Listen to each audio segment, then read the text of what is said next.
Wise news, খবরের সত্যাসত্য 24 ঘন্টা। পর্দার খোকার মহিলা অনুরাগীর সংখ্যা বাস্তবে নেহাত কম নয়, একথা কে না জানেন। সম্প্রতি অভিনেতার প্রতি নিজের মেয়ে মহুলের গোপন ভালো লাগার কথা প্রকাশ্যে বলেই ফেললেন গায়ক রূপঙ্কর বাগচি। কিছুদিন আগেই অনির্বাণ ভট্টাচার্যের সঙ্গে শুটিং করেন রূপঙ্কর। তারই এক টুকরো ছবি ফেসবুকের পাতায় পোস্ট করেছেন রূপঙ্কর বাগচি।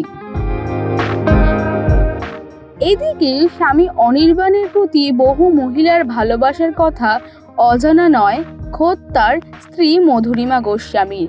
সম্প্রতি মধুরিমা সেই বিষয়ে প্রকাশ্যে মুখ খুলেছেন।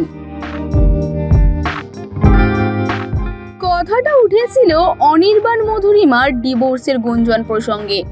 বহুদিন ধরেই অনির্বাণ ভট্টাচার্যের ডিভোর্সের খবরে সরগরম ছিল টলিপাড়া, আর এই খবর দাবানলের মতো ছড়িয়েছিল নেট মাধ্যমে।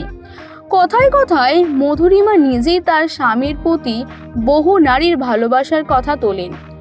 অনির্বাণের সঙ্গে তার ডিভোর্সের গুঞ্জন পুরোটাই ভুয়ো সে কথা জানিয়ে মধুরিমা বলেন, বহু নারীরই আমার স্বামীর প্রতি ভালোবাসা আছে, তাই অনেকেই অভিশাপ দিয়েছিল যাতে আমাদের বিয়েটা না টেকে।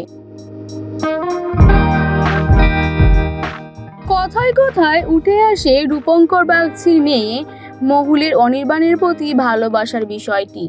সে কথা শুনে হেসে ফেলেন মধুরিমা, বলেন তাই নাকি, অনির্বাণদার সঙ্গে তো এমনটা হতেই থাকে। তবে মধুরিমা গোস্বামীর কথায় অভিনেতাদের জন্য যদি মহিলাদের ব্যাকুলতা না থাকে, সেটা সেই অভিনেতার ব্যর্থতা।